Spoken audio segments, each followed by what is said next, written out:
2024-25 का इसरो का जो प्रमुख मिशन है उसके बारे में आज पढ़ेंगे, जिसमें पहला है CMS-03। CMS-03 जो उपग्रह है यह छोड़ा गया है 2 नवंबर 2025 को। इसको जो छोड़ा गया है उसका रॉकेट का नाम है LVM-3M5।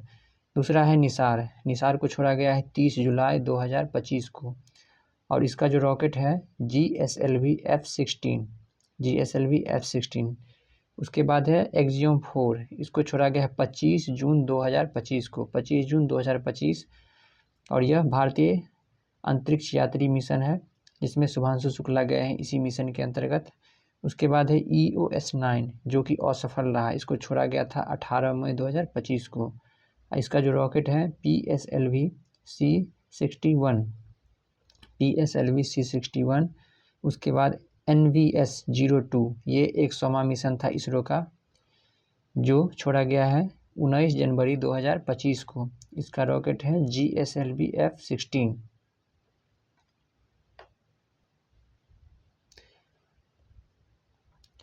उसके बाद है एस्पेडेक्स मिशन, ये हो जाएगा 30 दिसंबर 2024 को ही छोड़ा गया था, ये 2024 का मिशन है। इसका जो रॉकेट है PSLV-C60 यानी कि polar satellite launch vehicle C60। उसके बाद है प्रोबो 3 मिशन, यह छोड़ा गया है 5 दिसंबर 2024 को, 5 दिसंबर 2024। इसका रॉकेट है PSLV-C59 प्रोबो 3 का। GSAT-20, इसको छोड़ा गया 19 नवंबर 2024 को। इसका जो ये छोड़ा गया है स्पेस एक्स के द्वारा, और उसका जो रॉकेट है फाल्कन 9 उसके द्वारा छोड़ा गया है। स्पेस एक्स का मालिक है एलन मस्क। उसके बाद EOS-8, यह जो छोड़ा गया है 16 अगस्त 2024 को, 16 अगस्त 2024 को छोड़ा गया है। इसका जो रॉकेट है SSLV-D3 EOS-8 SSLV-D3। INSAT-3DS, इसको छोड़ा गया है 17 फरवरी 2024 को, 17 फरवरी 2024, और रॉकेट का नाम है GSLV F14। उसके बाद है एक्सपोसेट मिशन, ये है एक्सपोसेट मिशन जो 1 जनवरी 2024 को, ये 2024 का मिशन है, 1 जनवरी 2024 को छोड़ा गया है। इसका जो रॉकेट है PSLV-C58।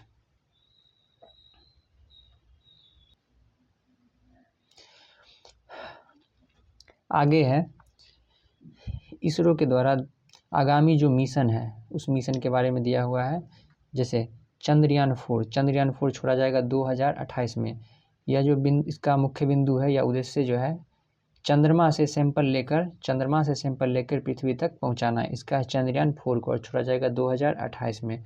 उसके बाद है लुपेक्स मिशन भी 2028 में ही छोड़ा जाएगा। यह 2 देशों का संयुक्त मिशन है। जाक्सा जो कि जापान की कंपनी है, जापान की स्पेस कंपनी, और भारत का इसरो, दोनों संयुक्त रूप से इस पे काम कर रही है और दोनों मिलकर छोड़ेगी लुपेक्स को। उसके बाद है गगनयान मिशन। इसको छोड़ा जाएगा 2027 में। गगनयान 2027 में, यह भारत का पहला मानव अंतरिक्ष मिशन है। गगनयान भारत का पहला मानव अंतरिक्ष मिशन है। उसके बाद है शुक्रयान फर्स्ट, इसको छोड़ा जाएगा 2028 में। 2028 में टोटल मिला के 3 मिशन है, चंद्रयान 4, लुपेक्स मिशन और शुक्रयान फर्स्ट। ये तीनों छोड़ा जाएगा 2028 में। शुक्रयान फर्स्ट जो है यह शुक्र के वायुमंडल का अध्ययन करने के लिए जाएगा। उसके बाद है मंगलयान सेकेंड को छोड़ा जाएगा 2030 में।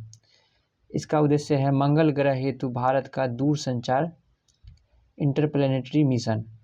उसके बाद है निसार हो जाएगा 2025 में। निसार 2025 में छोड़ा जा चुका है। ये है पृथ्वी की निगरानी हेतु नासा और इसरो का संयुक्त मिशन।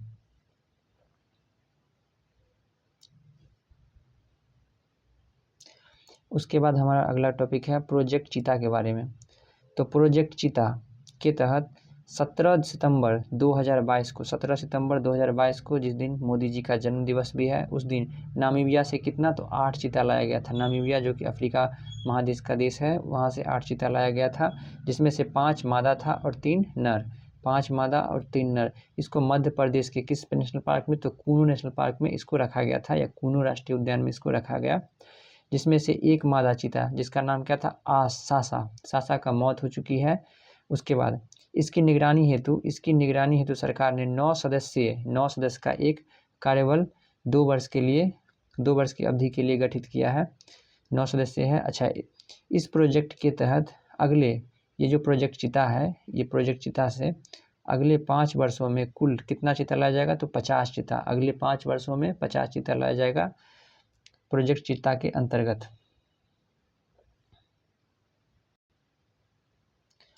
हमारा अगला टॉपिक है बाघ गणना रिपोर्ट 2022। बाघ गणना रिपोर्ट 2022 ये जो जारी करता है, ये भारतीय वन्य जीव संस्थान, जो कि 19 जुलाई 2023 को जारी किया है। भारतीय वन्य जीव संस्थान 19 जुलाई 2023 को जारी किया है। 2022 की रिपोर्ट में 2022 का जो रिपोर्ट है, ये क्रम के हिसाब से यह 5वीं रिपोर्ट है, जो कितने वर्षों पर जारी किया जाता है, यह 4 वर्ष पर, प्रति 4 वर्ष पर बाघ रिपोर्ट जारी किया जाता है। अच्छा, भारत में बाघों की कुल संख्या पूछा जाएगा, तो भारत में बाघों की कुल संख्या अभी 3682 है। अच्छा, 2028 में यह जो संख्या था तब 2967, 2018 में यह संख्या 2967 था और वर्तमान में 3682 है। अच्छा, विश्व का कितना परसेंट भारत में बाघ रहता है, तो विश्व का टोटल 75% जो बाघ केवल और केवल भारत में ही रहता है। जो उसमें भी सर्वाधिक किस राज्य में पूछा जाए, तो हो जाएगा मध्य प्रदेश में सर्वाधिक हो जाएगा, जो कि हो जाएगा 785 बाघ है। मध्य प्रदेश में टोटल 785 बाघ है। ताज़ा रिपोर्ट के अनुसार बाघों की कुल संख्या न्यूनतम 3167 एवं अधिकतम 3925 संभावित है, यह संभावित है। अच्छा, बाघों का जो है औसत जो वार्षिक वृद्धि दर है, यह 6.1% है। कितना है, तो 6.1% वार्षिक वृद्धि दर है। वर्तमान में टोटल कितना बाघ, जो कि 2022 की रिपोर्ट 23 में जो आया है रिपोर्ट 2022 का 23 में, इसका हो जाएगा 3682। 2018 और 2022 के बीच बाघों की संख्या में वृद्धि पूछा जाए, तो इसमें 24.1% बाघों की संख्या में वृद्धि हुआ है और वार्षिक वृद्धि दर 6.1% है। उसके बाद जिम कॉर्बेट राष्ट्रीय उद्यान जो है, यह जिम कॉर्बेट रिजर्व उत्तराखंड में स्थित है। उसमें सबसे ज़्यादा बाघ है, कितना है, तो उसमें 260 बाघ है। केवल जिम कॉर्बेट में 260 बाघ है। राज्य पूछा जाएगा तो मध्य प्रदेश में 785 बाघ हो जाएगा। बिहार में बाघों की संख्या 2018 में 31 था। बिहार का पूछा जाएगा तो बिहार में बाघों की संख्या कितना, तो 31 था और 2022 में ये बढ़ के 54 हो गया। ये बिहार का डाटा है।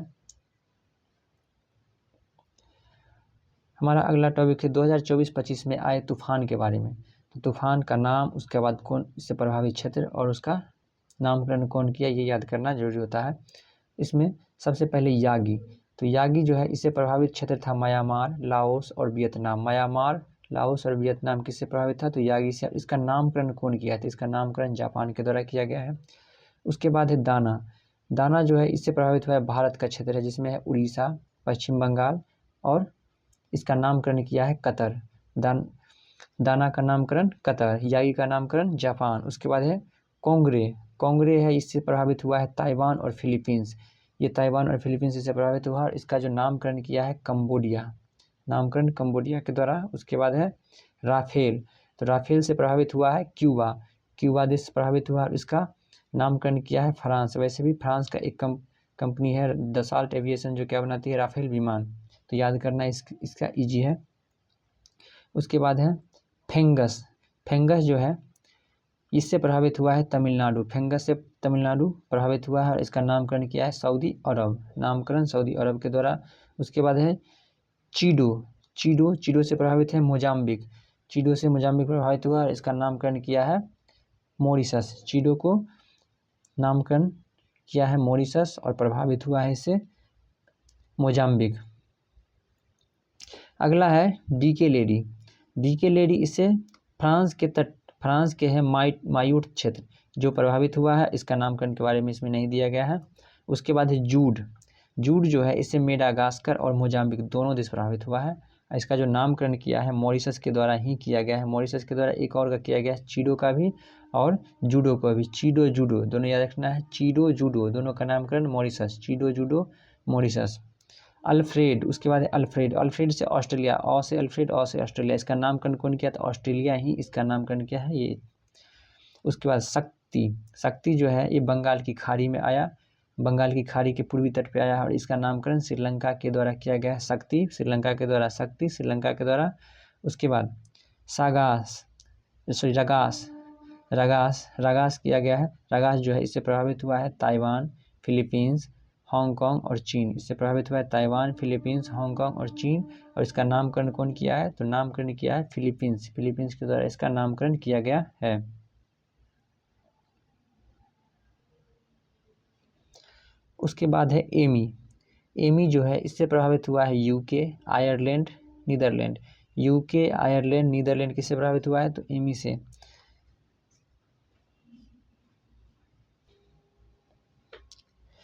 ये जो एमी है, इस एमी का नामकरण किया है यूके का मेट ऑफिस, यूके का मेट ऑफिस के द्वारा इसका नामकरण किया गया है।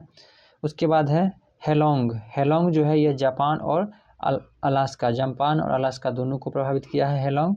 और उससे प्रभावित क्षेत्र है वियतनाम, सॉरी इसका नामकरण वियतनाम के द्वारा किया गया है, हेलोंग का नामकरण वियतनाम के द्वारा। उसके बाद है मैटमो, मैटमो, मैटमो इससे प्रभावित क्षेत्र हो जाएगा फिलीपींस, चीन और वियतनाम, फिलीपींस, चीन और वियतनाम इससे प्रभावित हुआ है मैटमो से।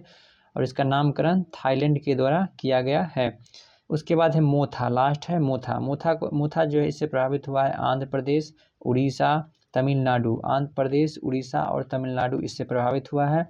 और इसका नामकरण थाईलैंड के द्वारा किया गया है, मोथा थाईलैंड, इसमें भी था, इसमें भी था, मोथा से थाईलैंड। हमारा अगला टॉपिक है भारत वन स्थिति रिपोर्ट, भारत वन स्थिति रिपोर्ट जो 2023, इसके बारे में पढ़ेंगे।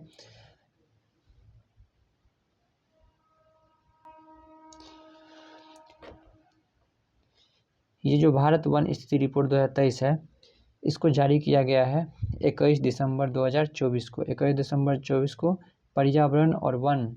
पर्यावरण वन और जलवायु परिवर्तन मंत्री जो कौन थे उस टाइम पे? भूपेंद्र यादव, उनके द्वारा जारी किया गया है 2024 में, 21 दिसंबर 2024 को भूपेंद्र यादव के द्वारा, जो कि पर्यावरण वन और जलवायु परिवर्तन मंत्री हैं। उसके बाद वन अनुसंधान संस्थान देहरादून में 18वां भारत वन स्थिति रिपोर्ट 2023 जारी किया। ये कहाँ से जारी किया गया? तो ये देहरादून से जारी किया गया है। और ये 18वां भारत का क्या माह है? तो पूछा जाएगा कितना क्या माह? तो ये 18वां वन स्थिति रिपोर्ट 2023 है। उसके बाद इसका प्रकाशन कितने वर्षों पे किया था? तो ये प्रत्येक 2 वर्षों पे किया था। इसका जो प्रकाशन है वन स्थिति रिपोर्ट का प्रकाशन, यह प्रत्येक 2 वर्षों पे किया जाता है। देश में कुल वन एवं वृक्षावरण, वन और वृक्षावरण जो है इसका प्रतिशत पूछा जाएगा, तो इसका हो जाएगा 25.17% या 25.17% इसका हो जाएगा देश में कुल वन और वृक्षावरण प्रतिशत। वहीं वर्ग किलोमीटर में पूछा जाएगा तो 8,27,357 वर्ग किलोमीटर, 8,27,357 वर्ग किलोमीटर हो जाएगा।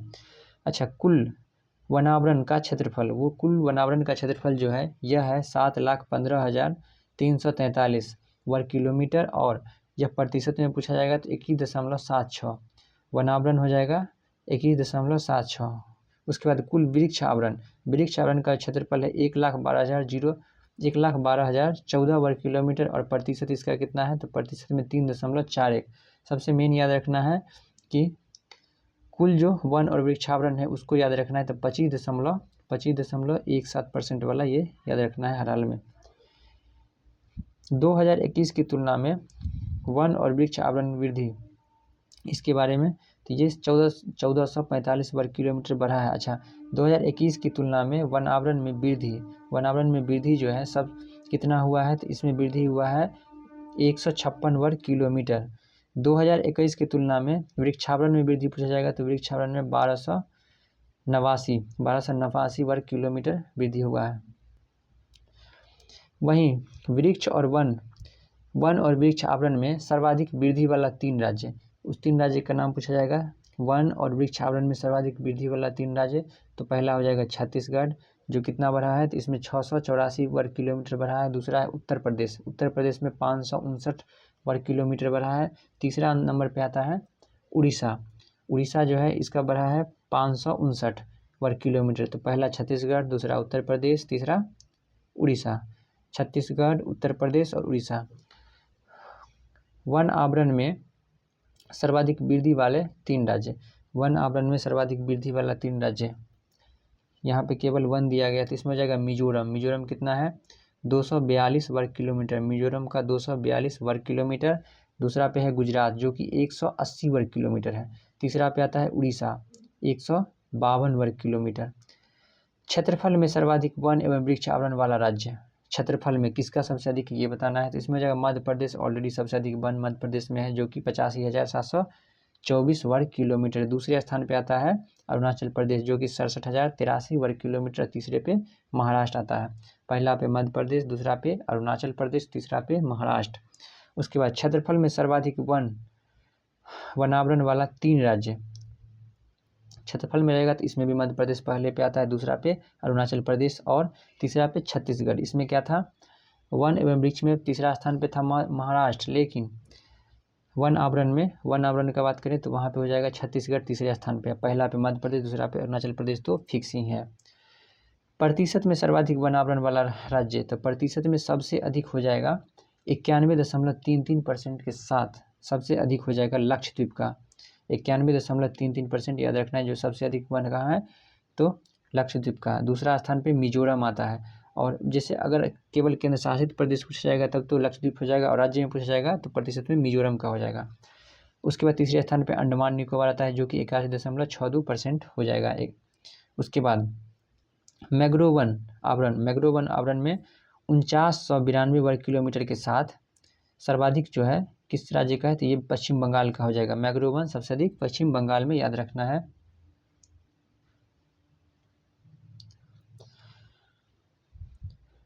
वनावरण के बाद हो जाएगा देश में वनों में कुल कार्बन स्टॉक, देश में वनों में कुल कार्बन स्टॉक में हो जाएगा 72,085.5 मिलियन टन है।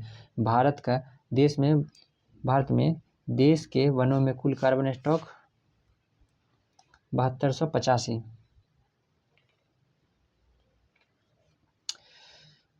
2021 की तुलना में देश के कार्बन स्टॉक में वृद्धि, 2021 की तुलना में देश में कार्बन स्टॉक की वृद्धि 81.5 मिलियन टन हो जाएगा।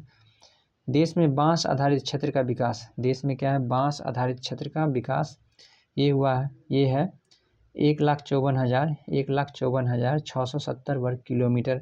बांस क्षेत्र हो जाएगा 1,54,670 वर्ग किलोमीटर।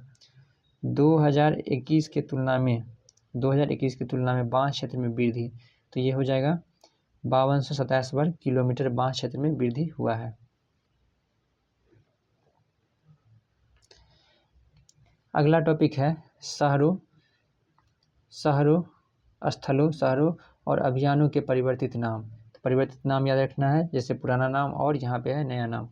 तो जैसे FIDE chess world cup 2025 trophy जो है इसका नाम बदल के क्या कर दिया गया, तो इसका हो जाएगा विश्वनाथन आनंद कप। विश्वनाथन आनंद कप किसका कर दिया गया, फीडे चेस वर्ल्ड 2025 ट्रॉफी जो है इसका विश्वनाथन आनंद कप कर दिया गया है।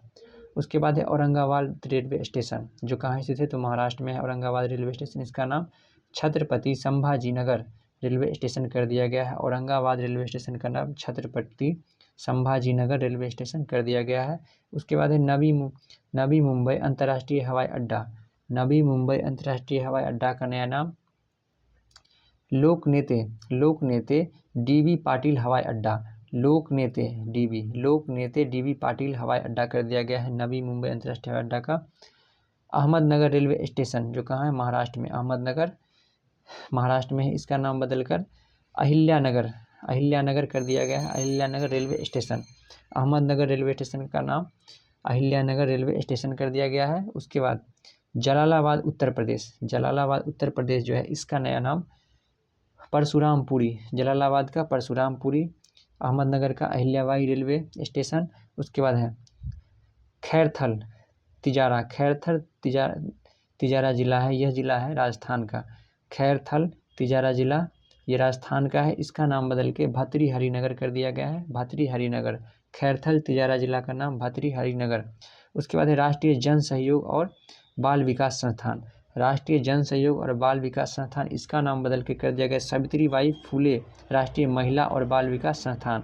क्या याद रखना है? राष्ट्रीय जन सहयोग और बाल विकास, जन सहयोग और बाल विकास का नया नाम सावित्रीबाई फुले राष्ट्रीय महिला और बाल विकास संस्थान इसका कर दिया गया है।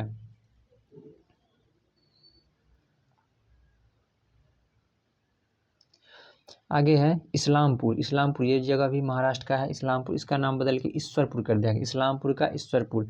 उसके बाद है कार्नेक ब्रिज, जो कि कहाँ है? मुंबई में। कार्नेक ब्रिज का नया नाम सिंदूर ब्रिज, कार्नेक ब्रिज का नया नाम Sindoor bridge. Bengaluru city university, Bengaluru city university, इसका नाम मनमोहन सिंह सिटी यूनिवर्सिटी कर दिया गया है। बेंगलुरु सिटी यूनिवर्सिटी का मनमोहन सिंह सिटी यूनिवर्सिटी कर दिया गया है। उसके बाद है मेक्सिको की खाड़ी, मेक्सिको की खाड़ी, इसका नाम बदलकर अब अमेरिका की खाड़ी कर दिया गया है। मेक्सिको की खाड़ी का नाम अमेरिका की खाड़ी।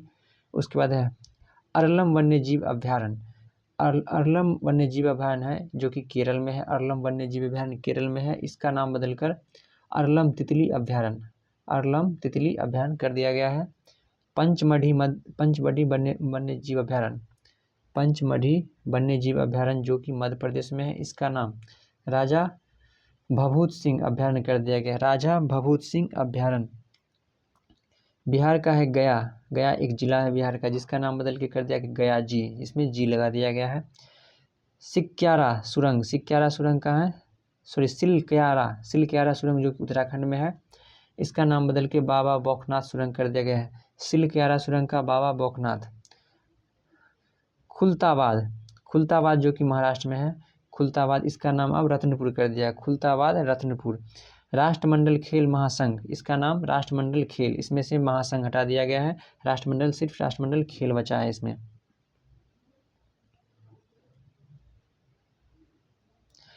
आगे है जोमेटो, जोमेटो का नया नाम इटर्नल लिमिटेड, जोमेटो का नया नाम इटर्नल लिमिटेड।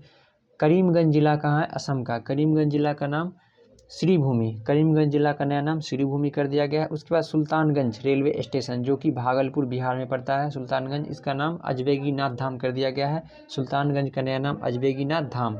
उसके बाद है ध्यानचंद लाइफ टाइम अचीवमेंट पुरस्कार, ध्यानचंद लाइफ टाइम अचीवमेंट पुरस्कार, इसका नाम अर्जुन लाइफ टाइम अचीवमेंट पुरस्कार कर दिया गया है, सॉरी अर्जुन लाइफ टाइम पुरस्कार कर दिया गया है। उसके बाद है सराय काले खां चौक, सराय काले खां चौक ये जो है दिल्ली में है, इसका नया नाम बिरसा मुंडा चौक, सराय काले खां चौक का नया नाम बिरसा मुंडा चौक। काकसर ब्रिज जो कहाँ है? लद्दाख में, काकसर ब्रिज लद्दाख में, इसका कैप्टन अमित भारद्वाज सेतु कर दिया गया है, काकसर ब्रिज का कैप्टन अमित भारद्वाज सेतु। फोर्ट विलियम, फोर्ट विलियम यह कहाँ है? कोलकाता में, फोर्ट विलियम कोलकाता में, इसका नया नाम हो गया है विजय दुर्ग, फोर्ट विलियम का विजय दुर्ग। उसके बाद है पोर्ट ब्लेयर, पोर्ट ब्लेयर कहाँ है? अंडमान निकोबार की राजधानी है, जिसका नाम श्री विजयपुरम, पोर्ट ब्लेयर का नया नाम श्री विजयपुरम। पुणे एयरपोर्ट, पुणे एयरपोर्ट का नया नाम संत तुकाराम महाराज एयरपोर्ट, पुणे एयरपोर्ट का नया नाम संत तुकाराम महाराज एयरपोर्ट। उसके बाद है राष्ट्रपति भवन, राष्ट्रपति भवन के है दरबार हॉल, इसका नाम गणतंत्र मंडप, दरबार हॉल का नया नाम गणतंत्र मंडप। उसके बाद राष्ट्रपति भवन के अशोक हॉल, राष्ट्रपति भवन का है अशोक हॉल, उसका नाम कर दिया गया अशोक मंडप। उसके बाद जोशीमठ तहसील, जोशीमठ तहसील ये जो है चमोली उत्तराखंड में है, जोशीमठ तहसील, इसका नाम ज्योतिर्मठ कर दिया गया है, जोशीमठ का ज्योतिर्मठ। कोसिया कुटोली, कोसिया कुटोली तहसील है एक, कहाँ? नैनीताल उत्तराखंड में, कोसिया कुटोली तहसील, इसका नाम कैंची धाम कर दिया गया है। Kaksar Saurashtra cricket association stadium, Saurashtra cricket association stadium है, इसका नया नाम निरंजन शाह स्टेडियम कर दिया गया है, निरंजन शाह स्टेडियम। अहमदनगर, अहमदनगर इसका नाम अहिल्यानगर, अहमदनगर का नया नाम अहिल्यानगर। चिरंजीवी योजना ये है राजस्थान का चिरंजीवी योजना, इसका मुख्यमंत्री आयुष्मान आरोग्य योजना, चिरंजीवी योजना जो कि याद रखना है कहाँ का? तो राजस्थान का था, जिसका नया नाम मुख्यमंत्री आयुष्मान आरोग्य योजना कर दिया गया है। Ayodhya railway station, Ayodhya railway station का अयोध्या धाम जंक्शन, अयोध्या रेलवे स्टेशन का अयोध्या धाम जंक्शन कर दिया गया है। झेलम स्टेडियम, झेलम स्टेडियम जम्मू कश्मीर में है, इसका नाम जनरल बिपिन रावत स्टेडियम किया गया है, झेलम स्टेडियम जम्मू कश्मीर का नया नाम जनरल बिपिन रावत स्टेडियम कर दिया गया है। उसके बाद है आयुष्मान भारत स्वास्थ्य एवं कल्याण केंद्र, आयुष्मान भारत स्वास्थ्य एवं कल्याण केंद्र, इसका नया नाम आयुष्मान आरोग्य मंदिर, आयुष्मान आरोग्य मंदिर कर दिया गया है।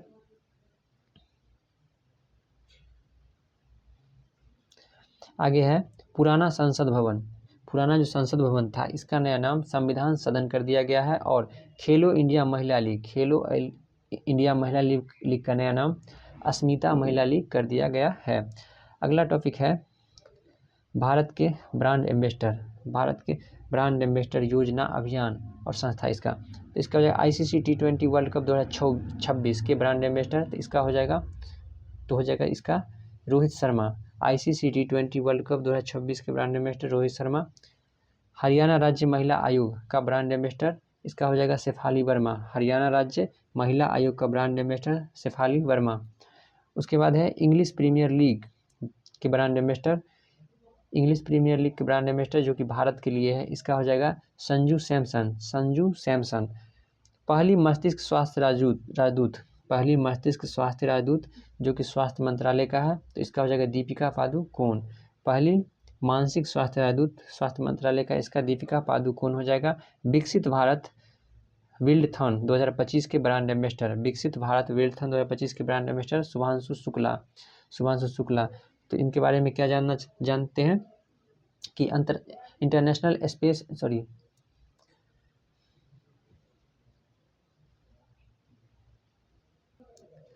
शुभांशु शुक्ला जो है इंटरनेशनल स्पेस स्टेशन पर जाने वाले भारत के क्या में, तो भारत के पहले व्यक्ति बने हैं। इंटरनेशनल स्पेस स्टेशन पर जाने वाले भारत के पहले भारतीय शुभांशु शुक्ला है, जिनके नाम पे लखनऊ में एक सड़क का भी नाम रखा गया है। लेविज की ग्लोबल ब्रांड एम्बेसडर, लेविज की ग्लोबल ब्रांड एम्बेसडर कौन बनी है, तो इसका आलिया भट्ट। लेविज की हो जाएगी आलिया भट्ट। उसके बाद है SK चर्च के brand ambassador Mohammed Siraj, SK church के मोहम्मद सिराज। नमो युवा रन अभियान, नमो युवा रन अभियान के ब्रांड एम्बेसडर इसका हो जाएगा मिलिंद सोनम। अगला है मानसिक स्वास्थ्य राजदूत जो कि अंतर्राष्ट्रीय ओलंपिक समिति का, इसका हो जाएगा अभिनव बिंद्रा। अगला है जोमेटो के ब्रांड एम्बेसडर, जोमेटो के वर्तमान में ब्रांड एम्बेसडर शाहरुख खान है। वर्तमान में जोमेटो के ब्रांड एम्बेसडर शाहरुख खान है। उसके बाद झारखंड राज्य पर्यटन के ब्रांड एम्बेसडर महेंद्र सिंह धोनी, झारखंड राज्य पर्यटन के ब्रांड एम्बेसडर महेंद्र सिंह धोनी। ऑस्ट्रेलियाई पर्यटन अभियान के ब्रांड एम्बेसडर ऑस्ट्रेलियाई रहेगा, तो इसका हो जाएगा सारा तेंदुलकर। उसके बाद है हथकरघा उद्योग जो किस राज्य का, उड़ीसा सरकार का है हथकरघा उद्योग, इसका जो ब्रांड एम्बेसडर है माधुरी दीक्षित। हथकरघा उद्योग उड़ीसा राज्य का, इसका माधुरी दीक्षित। राष्ट्रमंडल शांति राजदूत जो कि इसका हो जाएगा सुकन्या सोनोवाल राष्ट्रमंडल शांति राजदूत का। बिहार चुनाव के स्वीप आइकन, तो इसका हो जाएगा नीतू चंद्रा, पहला नीतू चंद्रा, दूसरा क्रांति प्रकाश झा। नीतू चंद्रा और क्रांति प्रकाश झा हो जाएगा बिहार चुनाव के स्वीप आइकन। उसके बाद डिटोल कंपनी के ब्रांड एम्बेसडर डिटोल के ब्रांड एम्बेसडर हो जाएगा महेंद्र सिंह धोनी। उसके बाद कर्नाटक वन विभाग का राजदूत हो जाएगा अनिल कुंबले, कर्नाटक वन विभाग का Anil Kumble. World para athlete के ब्रांड एम्बेसडर कंगना रनौत किसका, तो वर्ल्ड पैरा एथलीट का। मालदीव का ग्लोबल ब्रांड एम्बेसडर कौन है, तो कैटरीना कैफ। मालदीव का हो जाएगा कैटरीना कैफ। अगला है ऑडी इंडिया के ब्रांड एम्बेसडर, इसका हो जाएगा नीरज चोपड़ा, ऑडी इंडिया का नीरज चोपड़ा। उसके बाद है यूरिका फोर्स के ब्रांड एम्बेसडर, यूरिका फोर्स का हो जाएगा श्रद्धा कपूर। ड्रीम टेक्नोलॉजी इसके ब्रांड एम्बेसडर कीर्ति सेनन। टाटा मोटर्स के ब्रांड एम्बेसडर विक्की कौशल। उसके बाद फिट इंडिया आइकन के ब्रांड एम्बेसडर आयुष्मान खुराना। उसके बाद विजन 2020 इंडिया के सद्भावना राजदूत कृष्णामचारी श्रीकांत। फेडरल बैंक के brand ambassador Vidya Balan. Tata Motors के brand ambassador Vicky Kaushal. SK church के brand ambassador Jasprit Bumrah. India gate basmati चावल के ब्रांड एम्बेसडर अमिताभ बच्चन। अगला है फिक्की। फिक्की फ्रेम्स के ब्रांड एम्बेसडर हो जाएगा आयुष्मान खुराना। फिक्की फ्रेम्स का आयुष्मान खुराना। पूमा इंडिया के brand ambassador PV Sindhu.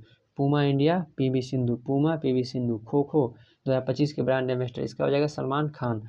Kho kho 2025 के brand ambassador Salman Khan. Dubai sports council के ब्रांड एम्बेसडर सानिया मिर्जा और हरभजन सिंह। सानिया मिर्जा और हरभजन सिंह किसका? दुबई स्पोर्ट्स काउंसिल का। थाईलैंड पर्यटन के brand ambassador Sonu Sood. Thailand पर्यटन का सोनू सूद। झारखंड विधानसभा चुनाव के ब्रांड एम्बेसडर। झारखंड विधानसभा चुनाव के ब्रांड एम्बेसडर कौन है? तो वर्तमान में महेंद्र सिंह धोनी। उसके बाद मध्य प्रदेश पर्यटन के ब्रांड एम्बेसडर। मध्य प्रदेश पर्यटन के ब्रांड एम्बेसडर हो जाएंगे पंकज त्रिपाठी। भारतीय साइबर अपराध समन्वय केंद्र। भारतीय साइबर अपराध समन्वय केंद्र जो है इसका रश्मिका मंधाना। भारतीय साइबर अपराध समन्वय केंद्र का रश्मिका मंधाना। जहाज रानी और जलमार्ग मंत्रालय के ब्रांड एम्बेसडर। जहाज रानी और जलमार्ग मंत्रालय के ब्रांड एम्बेसडर मनु भाकर। क्या हो जाएगा? मनु भाकर। SA20 लीग के ब्रांड एम्बेसडर हो जाएगा दिनेश कार्तिक। SA20 लीग के ब्रांड एम्बेसडर दिनेश कार्तिक। उसके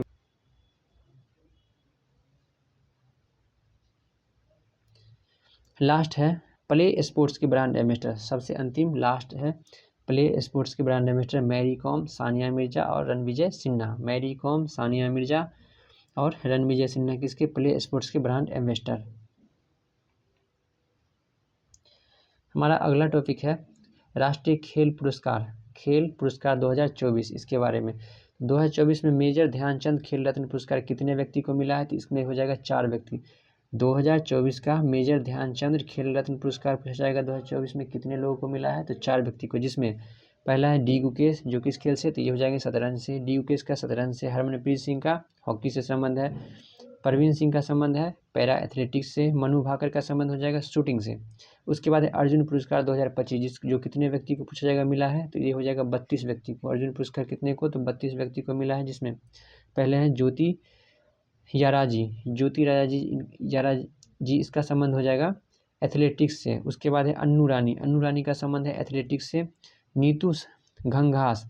नीतू घंघास का हो जाएगा बॉक्सिंग। नीतू घंघास बॉक्सिंग से। स्वीटी बुरा। स्वीटी बुरा का हो जाएगा बॉक्सिंग। स्वीटी बुरा का बॉक्सिंग। उसके बाद वंतिका अग्रवाल। वंतिका अग्रवाल का हो जाएगा शतरंज से। वंतिका अग्रवाल शतरंज से।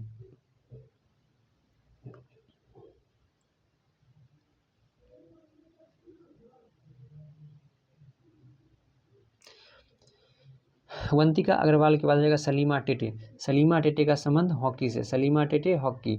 अभिषेक नैन। अभिषेक नैन का हॉकी से। अभिषेक नैन का हॉकी से। संजय राणा। संजय राणा का भी हॉकी से। संजय राणा का हॉकी से। जर्मनप्रीत सिंह। जर्मनप्रीत सिंह का हॉकी से। जर्मनप्रीत सिंह हॉकी से। सुखजीत सिंह। सुखजीत सिंह का भी हॉकी से। सुखजीत सिंह हॉकी से। राकेश कुमार। राकेश कुमार का पैरा आर्चरी। पैरा आर्चरी का, ये आर्चरी या तीरंदाजी वही होता है पैरा आर्चरी से। प्रीति पाल। प्रीति पाल का हो जाएगा पैरा एथलीट से। प्रीति पाल का पैरा एथलीट से। प्रीति पाल के बाद दीप्ति जीवन जी। दीप्ति जीवन जी। दीप्ति जीवन जी का संबंध हो जाएगा पैरा एथलीट से। दीप्ति जीवन जी का पैरा एथलीट से। अजीत सिंह। अजीत सिंह का संबंध पैरा एथलीट से ही है। उसका सचिन सर्जेराव। सचिन सर्जेराव का खिलाड़ी। सचिन सर्जेराव खिलाड़ी, इनका संबंध पैरा एथलीट से हो जाएगा। धर्मवीर। धर्मवीर हो जाएगा पैरा एथलीट से ही। उसके बाद प्रणव सुरमा। प्रणव सुरमा का हो जाएगा पैरा एथलीट से। एच होकातो सेमा पैरा एथलीट से ही। एच होकातो सेमा पैरा एथलीट से ही हो जाएगा। सिमरन जी का पैरा एथलीट से। नवदीप पैरा एथलीट से। नवदीप के बाद नीतीश कुमार का भी पैरा एथलीट से हो जाएगा। थुलासी माती मुरुगेसन इसका संबंध पैरा एथलीट से ही है। नित्याश्री सुमाथी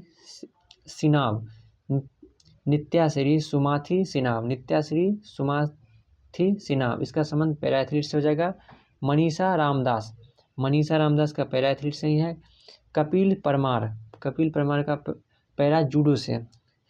रूबीना फ्रांसिस का भी पैरा शूटिंग से। उसके बाद मोना अग्रवाल याद रखना है। मोना अग्रवाल का पैरा शूटिंग से। स्वप्निल कुशाले हो जाएगा शूटिंग से। उसके बाद है 29वां सरबजीत सिंह, ये फेमस है सरबजीत सिंह का शूटिंग से। अभय सिंह का स्क्वैश से, अभय स्क्वैश। साजन प्रकाश, ये तैराकी से, साजन प्रकाश तैराकी से। अमन सहरावत का कुश्ती से हो जाएगा।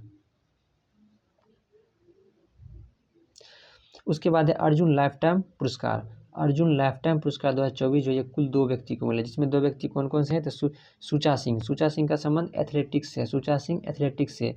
उसके बाद है मुरलीकांत राजाराम पाटेकर, दूसरा व्यक्ति है मुरलीकांत राजाराम पाटेकर, इसका हो जाएगा तैराकी से।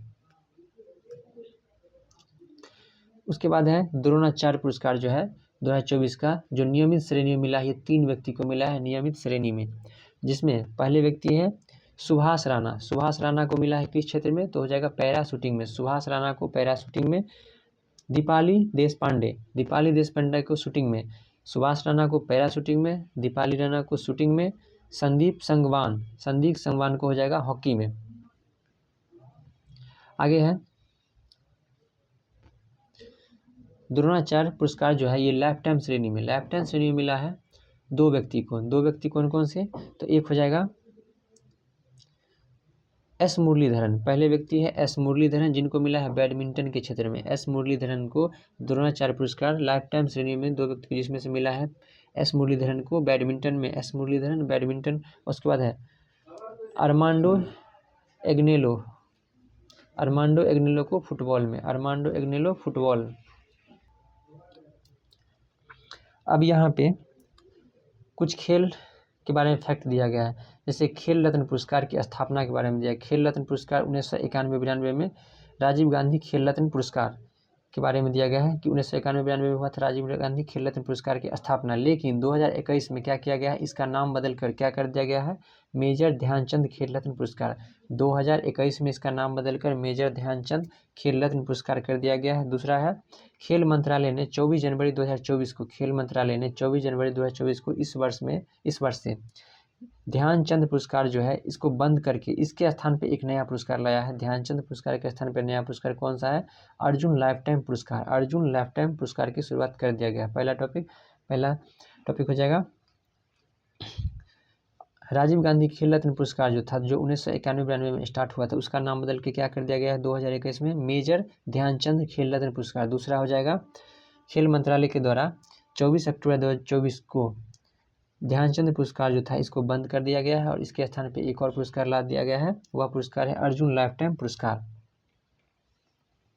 अगला टॉपिक है भारत का ग्रैंड मास्टर, शतरंज ग्रैंड मास्टर भारत का, जिसमें पुरुष और महिला दोनों के बारे में है।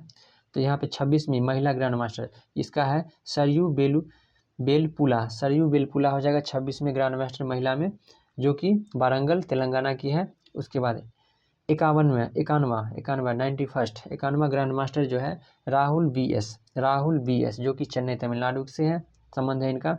90वां ग्रैंड मास्टर ये हो जाएगा इलाम पार्थी AR 90वां, इनका भी संबंध तमिलनाडु चेन्नई से है। उसके बाद है 89वां ग्रैंड मास्टर हो जाएगा एस रोहित कृष्णा, 89वां grand master S Rohit Krishna, जिसका संबंध चेन्नई तमिलनाडु से ही है।